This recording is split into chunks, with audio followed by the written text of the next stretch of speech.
The Kansas City Black Magic run has officially come to an end, and even though it didn't finish the way Satan intended for it to finish, I thought it would still be fun to rank all of the Chiefs games based on how much black magic and Satanism was involved. So without further ado, let's get straight to it. We're going to start off with the first three games, and the first three games all have one thing in common. They're all L's. So coming in at number 20 is the Broncos Week 18 L, in which the Kansas City Chiefs lost 0-38. In reality, there was no black magic in this game. If anything, you can argue that there was reverse black magic in the favor of the Broncos. The Kansas City Chiefs sat everybody. Literally everybody was on the bench for this game. They did not care. They had already clinched the first seed. Satan took a break that day. Coming in at number 19, the main L, the most important L, and the most recent L, the Super Bowl, in which the Kansas City Chiefs lost the Eagles 22-40.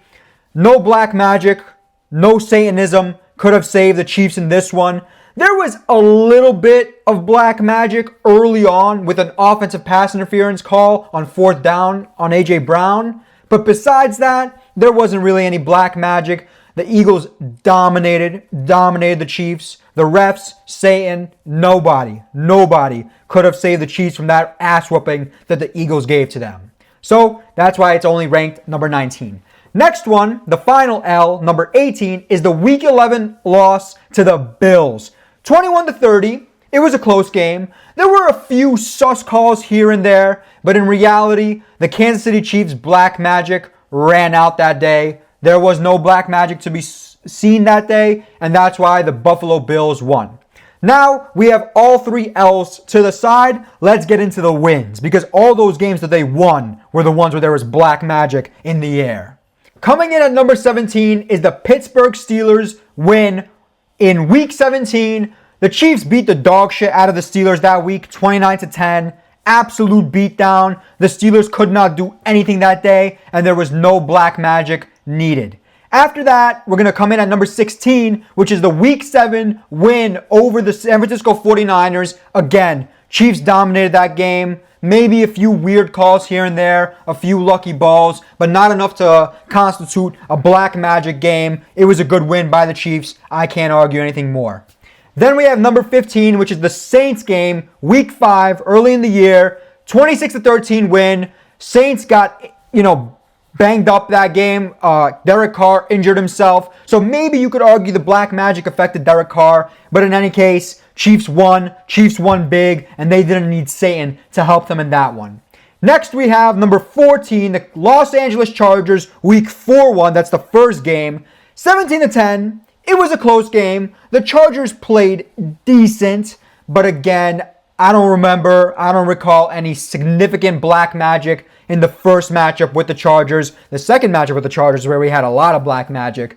But this game, it was a good win. Chargers played well. Defensive, low-scoring game. But Chiefs did not rely on Satan to win this one. 13 versus the Browns. It was 21-7 game. And this one I put a little bit higher because there was a touch of black magic here. They won by 14, but it was too close of a score versus a trash-ass Browns team. At this point, everybody was injured. They were playing for nothing. Chiefs should have blew the Browns out, but it was too close of a score. That's why it's higher up, because the black magic was affected everybody in that game. But in any case, it was a good win by the Chiefs. I can't hate on it too much.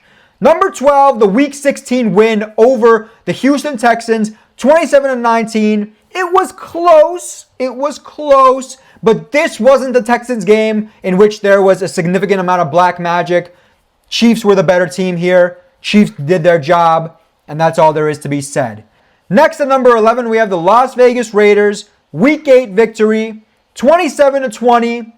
Not that much black magic involved in this one, but it's too close of a score for a Raiders game. If it's 27-20 victory over the Raiders, you know there's some sort of black magic involved, because why else would it be 27-20 over the Raiders? Are you kidding me? It's the fucking Raiders.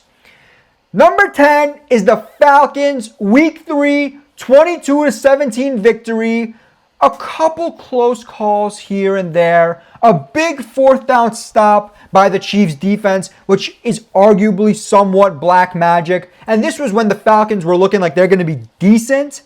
In any case, there is no black magic involved in this game. It may be a little bit in the air, but nothing significant. The Chiefs did their job and did what they had to do without the help of Satan.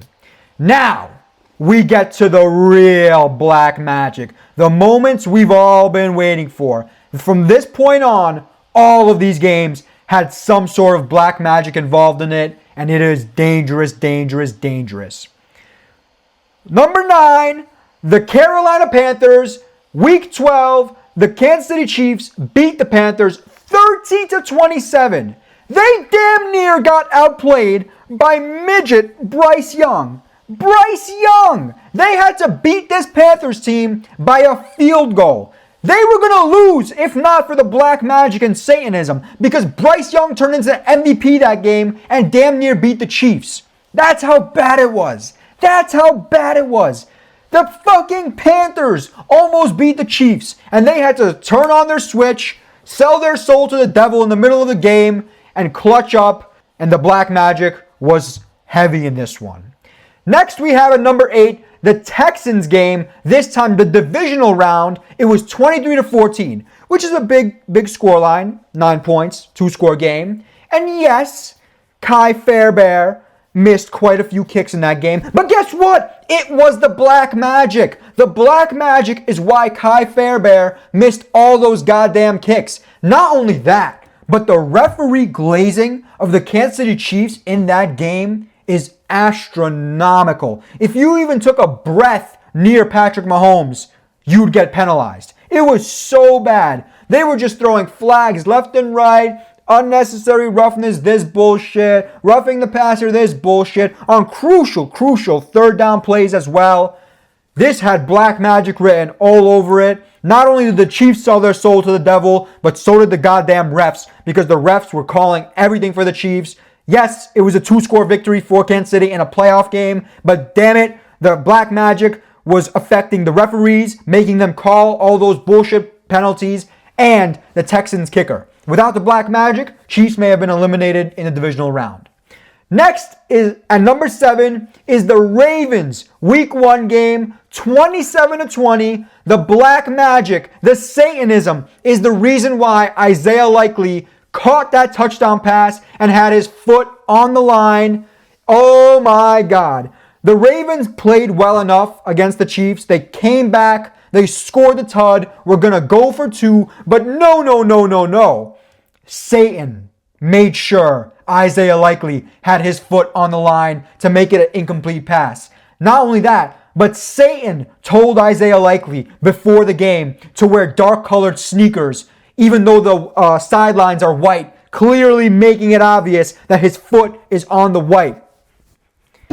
This one was black magic, the start of the black magic run for the Chiefs.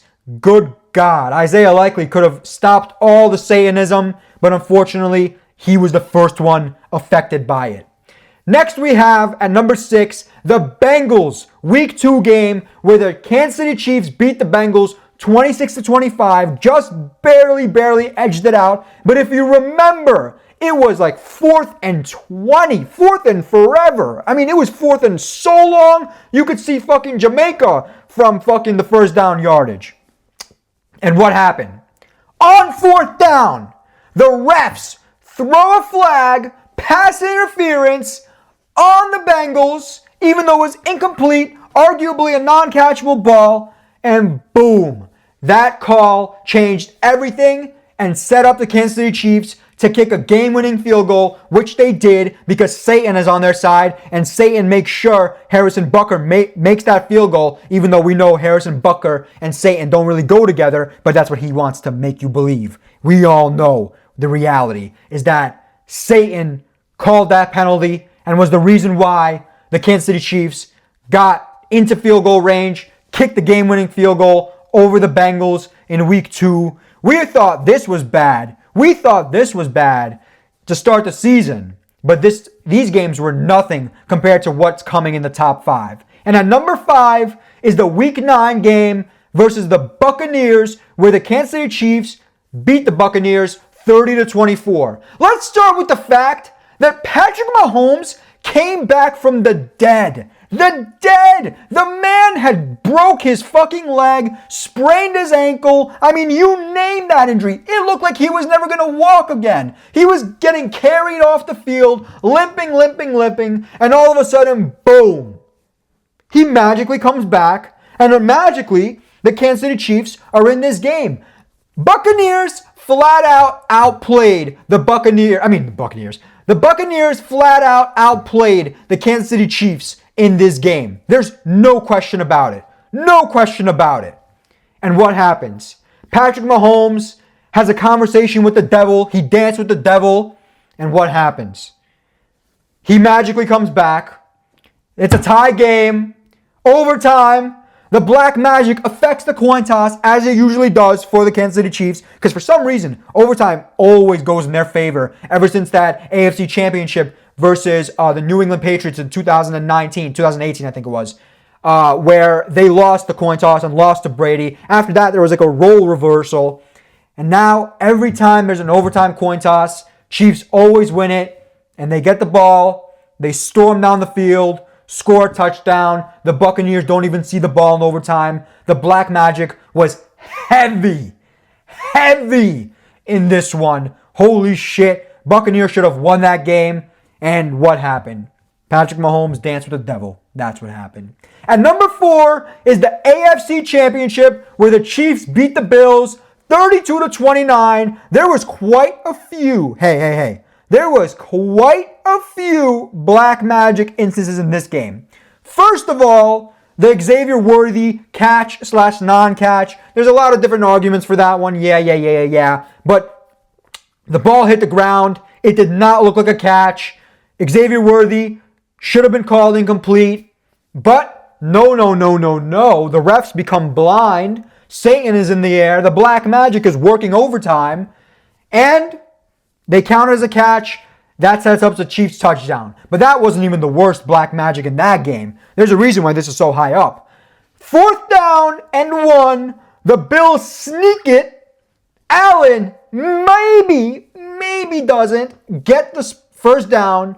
And the refs come in. One ref comes in, gives him a first. The other ref comes in, says, no. He's short. I got a phone call from the devil. And he said, Allen is short. They mark Josh Allen short on 4th down, and that's all she wrote for the Buffalo Bills in the AFC Championship. It was a great game.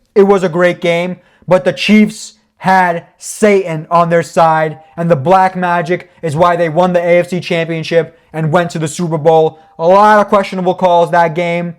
And yeah, that spot wasn't the referee's fault. It was Satan's fault. Number 3 was the Week 13 victory over the Las Vegas Raiders. It was 19-17 victory. Oh my God. Again, another game in which the Chiefs got outplayed. The Raiders outplayed the Chiefs in this game. It's 19-17. Raiders are driving. They are at the Chiefs, 40-yard line? They are pushing on field goal range. Realistically speaking, Raiders need about 10 or so yards to get a decent field goal. Very decent field goal to walk off, beat the Chiefs. And what happens? They snap the ball. On that one snap, it bounces off Aiden O'Connell's chest because the center was possessed by the Satan and the devil, and the black magic was working. Bounces off Aiden O'Connell's chest because of a bad snap by the center. He fumbles it, and the Chiefs recover it. But if you thought that wasn't enough, just in case the Raiders recovered it, the referees actually called a penalty on the Raiders, but it wasn't a false start or something that's considered a pre-snap penalty. It was an illegal motion. And even though in most cases they shut down illegal motions instantaneously, they allowed this one to play out. So instead of it just being an illegal motion penalty, they actually called it the fumble recovered by the Chiefs. This was black magic Oh my God, overload of black magic here. The Raiders were in field goal range or were entering field goal range. They were this close to beating the Chiefs in a huge upset, but the referees decide, it's a penalty and it's a fumble, and we'll let the Chiefs recover the fumble because we want to go home and we want the Chiefs to win. Satan told us, and we signed a deal with the devil. Yeah. Number 2 is the Chargers' Week 14 victory, which was a week after the Raiders' victory. And not only that, but it was by the same exact scoreline of 19-17. This game was for the division, meaning if the Chiefs had won this game, they officially secured the division. If the Chiefs lose, the division is still up in the air. It's 17-16. Easy kick. After a beautiful drive, easy kick to win the game, walk it off. Not much black magic would have been talked about here. The fucking kicker doinks it off the upright, and rather than going out, it goes in. And the Chiefs win the division off the doink. I mean, this is black magic to another level.